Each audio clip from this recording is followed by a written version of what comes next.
আচ্ছা ভাই, একটা কেকের দাম 5 টাকা আর একটা কেকের দাম 5 টাকা ভাই। মোট 2টা কেক যোগ করলে হয় ভাই 55 টাকা। আচ্ছা, আমাদের কাছে এত টাকা নাই। আমাদের কি শিক্ষা আছে নাকি? আরে ব্যাককল দেখছি, এরকম ব্যাককল তো দেই না। সালামের কথা কয়ে দিতে হইব। এই তো স্যার, আপনি বুঝে গেছেন আমরা দুইজন ব্যাককেল। এরকম করতেছিস কিসের জন্য? গায়ের উপরে এসে এরকম করতেছ ওইখানে দেখো। আরে ভাই আমার, তোর তো কোনো কাজ নেই, মাথাখানে একটু চাই দে। আরে ভাই দেখে দে। ললিপপ খাওয়ার বয়স নেই আমার, বুঝতেছে না কিছু। আচ্ছা দেব না দেব, দে দেখে দে। আচ্ছা তুমি ললিপপ দিবে না, সেটার বিনিময়ে 10টা টাকা দিলে করে দিতে পারি। 10 টাকা? এত টাকা? আচ্ছা দেব না, দে দেখে দে। 10 টাকা দিবে? দেখে দে, দেব আমি। তাহলে দেখি দিচ্ছি, দাঁড়াও দাঁড়াও, আর সুলকানো লাগবে না, এবার দেখো। এই কিরকম করতেছিস কিসের জন্য? মাথার বাইরে আসছিস কিসের জন্য? আরে দেখ, মাথায় তোমার উকুন না, এই যে বাড়ি খানার সাথে সাথে প্রত্যেকটা উকুন মরে যাবে, তাহলে তো চুলকানি হবে না। আচ্ছা বেশি টাকা করে তো 5-এ দেখিনি। হ্যাঁ। আচ্ছা দেখে দে। 10খানা টাকা? হ্যাঁ আরে তুই এরকম করতেছিস কিসের জন্য? তুই 10 টাকা দেবো বলেছি, টাকা দেবো, তুই মাথা কান ঠিক করেছ। কিরে তোরা দুই ভাই দিকে কি করতেছস? হয়েছে কি, জন্টু ভাইয়ের মাথায় নাকি উকুন হয়েছে, তাই একটু দেখে দিচ্ছি আর কি। তোর মাথা কি এভাবে দেখে? তুই হাতে এরকম এরকম করতেছিস কি জন্য?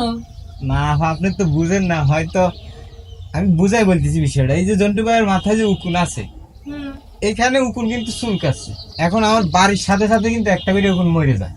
হায় রে, তোদের কি আর কোনো বুদ্ধি শুদ্ধি হইব না? তোরা কি আজীবন এরকমই থেকে যাবি? উকুন কি এরকম করে মারে কেউ? উকুন বাইসাইড না এভাবে মারতে হয়, তাইলে পরে উকুন মরে। আর তোরা কি করতেছস?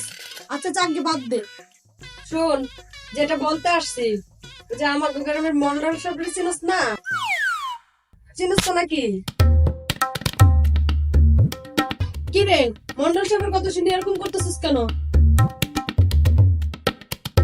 কোনো সমস্যা? না, কি সমস্যা? কোনো সমস্যা নাই। কোনো সমস্যা নেই। তাহলে এরকম করতেছিস কেন? ভয় পাইছিস মনে হয় মন্ডল সাহেবের কথা শুনে? না আপা, ভয় পাইনি। তা মন্ডল সাহেবের কথা হঠাৎ কি জন্য বললেন? মন্ডল সাহেবের কাছে একটু যাইতে হবে, তোদের কাজ আছে। এমন তুই কি করছে? যেখানে বাঘের বয় সেখানে রাইত হয়। মন্ডল সাহেবের কাছে যাইতে পারবো না, এর ব্যবস্থা কর। মন্ডল সাহেবের কাছে যদি যাই, আমাদের আস্ত রাখবে মন্ডল সাহেব, যাওয়া যাবে না। আফাকে বলে ম্যানেজ করতে হবে। আফা, মন্ডল সাহেবের কাছে যেতে হবে? হ্যাঁ। সম্ভব না। কেন? কারণ হচ্ছে মন্ডল সাহেবরে দেখলে আমাদের ভয় লাগে।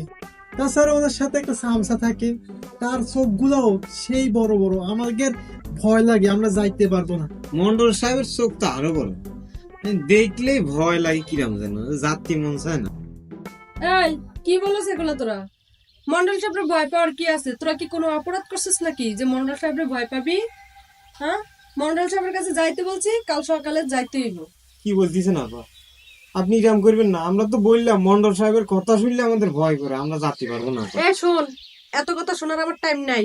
যাইতে বলছি মানে কালকে সকালে তোরা যাবি, তোদেরকে দিয়ে ওই কাজটা করাতে হবে, ঠিক আছে? কালকে সকালে, কথাটা মনে থাকে জানো, কালকে সকালে যেতে হবে।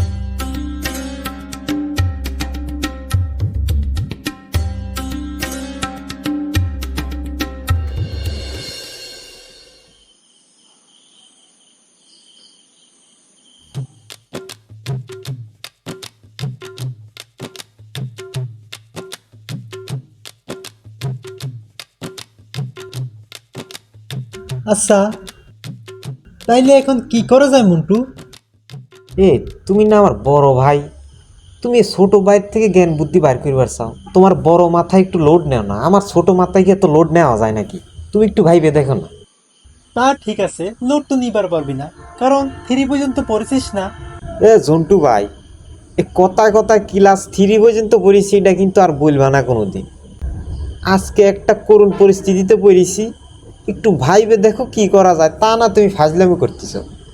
এটা যদি করুণ পরিস্থিতি না হতো আমি কিন্তু তোমাকে দেখে নিতাম। এখন ভাইবে দেখো মন্ডল সাহেবের কাছে না গিয়ে কিরাম করে বাঁচতে পারি। আচ্ছা তাহলে ঠান্ডা মাথা ভাইবে দেখি।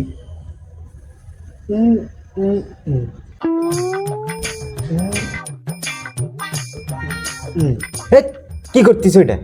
এই তুমি কি হিসাব মিলাচ্ছ নাকি? ইরাম ইরাম করে এটা কি? তোমাকে কইছি ঠান্ডা মাথায় ভাইবে দেখতে, ঠান্ডা মাথায় ইরাম করে ভাবে, একটু রিল্যাক্সে ভাবো। আচ্ছা তাহলে ঠান্ডা মাথায়। আচ্ছা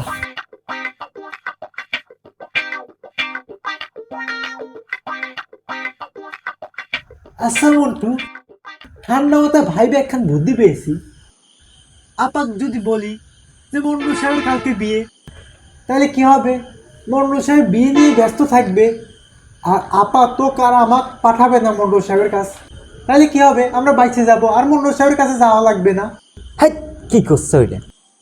মন্ডল সাহেবের যদি বিয়ে হয়, মন্ডল সাহেব আফাকে দাওয়াত দিবে না? তাহলে আফার কাছে তো আমরা ইরাম করে ধরা খেয়ে যাব। ইরাম বুদ্ধি হবে না। আচ্ছা আমি ভাইবে দেখি কি করা যায়।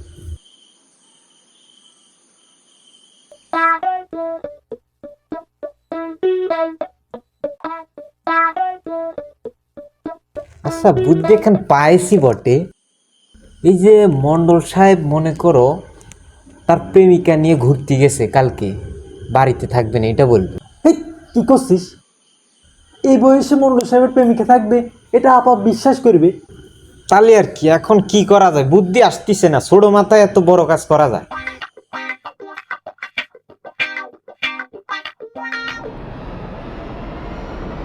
কাশু পণ্ডিত।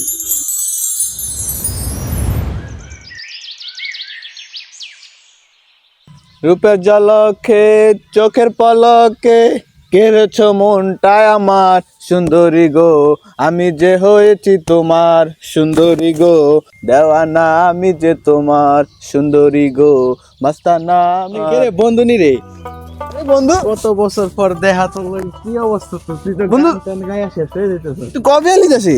আইসি এক সপ্তাহ হইব, তোর তো কোনো দেখা সাক্ষাৎই নাই। আরে বো আগে কি অবস্থা তোর? দিনকাল কেমন যাইতেছে? আরে কি কইলি তুই? এটা আমি একটা মহান শিল্পী, সামনে জলযন্ত্র প্রমাণ, তুই চোখে দেখোস না? আরে কি কস বেড়া, শিল্পী টিলফি কি কস? মাথার উপরে তো যাইতেছে সব। বন্ধু আমার নাম কি রে? মঞ্জু। আরে না, মঞ্জু কিশোর। মানে? আরে বন্ধু আমি তো এই গ্রামের গানের মাস্টার রে। কেমনি কি? আরে ওই যে এন্ড্রু কিশোর আছে না, এন্ড্রু কিশোর বড় ফ্যান আমি। তো আমাদের গ্রামের মানুষদের আমি গান শিখাই। আরে কি কস বন্ধু, হিসাব তো মিলে না। হিসাব মিলে না মানে? এই তোর গলার যে বয়েস, তুই নিজেও গান গাস, আবার মানুষের শিহাস, এই বন্ডামি চোরাইলি তুই কেমনে? তোর তো বালা গান আমি পারি। আরে বন্ধু এই বন্ডামি শুরু করলি কবে? তোর আসতে কো দেয়ালর কিন্তু কান আছে, এই ব্যাপারটা কিন্তু তুই জানোস, আর কেউ জানে না। আমি এই গ্রামে এটাই করে খাই। আরে বন্ধু আমি তো তোর এই বন্ধু, আমি কিন্তু এই কাড়া লাইনের লোক। অহন আমি যে আইছি গ্রাম এতদিন পরে, আমি কিন্তু কাহিনী একটা লই আইছি। ব্যাখ্যা তো জানেন আমি থাই পশ্চিমা দেশে, আসলে তো আমি থাই ঢাকা। না আমি যেন আইছি 3 বছর পরে, আমার কিন্তু প্ল্যান একটা আছে। অন দুই বাটফার যেতে একলগে হইছি, প্ল্যানটা তোরে কোয়া যায়, আর যদি সাকসেস হয় 20% তোর। তো বন্ধু কত প্ল্যানটা কি? কারণ প্ল্যান যেটা নিয়ে আইছি এটা যদি খালি সফল হয় তোর 20%। মানুষ তো মনে করে ইউরোপ যাওয়ার লেগা পাগল, টপটা হালাবি আর টপ করে গিলে লাইব। মনে কর 20টা 20 যদি বেসন যায় খালি ইতালি কইয়া পুরা লাল। এখন তোর কাজটা কি জানোস নি? কি? এই গ্রামের যত সিদা গাদা হাবা হুবা ইউরোপ যাওয়ার না পাগল, ইদিরে আমার কাছে না দিবি, প্রতি ফিস 20% তোর। আরে বন্ধু অভাব নাই, তুই খালি আমার 20% কথাটা মনে আরে রাখলে। বন্ধু কি বন্ধুর লগে 2 নাম্বারই করিনি, আর বাটফার হইতারি নীতি এক। এই কথাই রইলো। ওকে বন্ধু, প্রজেক্ট এটা কাইলা থেকে শুরু দেখা হইব। এখন যাই একটু সেমাত থাকতে হইব, বুঝছ না? বাবা দিলে তো জিনিসটা সাফা হয়ে যাইব। ওকে বন্ধু, ওকে ওকে, আচ্ছা, আল্লাহ হাফেজ বন্ধু। ইউরোপের একটা বিষয় যদি বেচতে পারি 20% আমার, তার মানে 4 লাখ টাকা।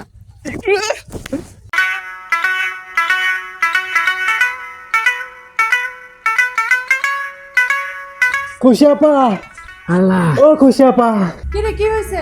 রাখতেছিস কি জন্য? খুশি আপা, মন্টু তো পা ভেঙে গেছে। কি কিভাবে ভাঙলো? দেখো ব্যাক কল, দুই ভাই ব্যাক কল, একই সাথে থাকে তারা দুই ভাই ব্যাক কল। দেখো ব্যাক কল,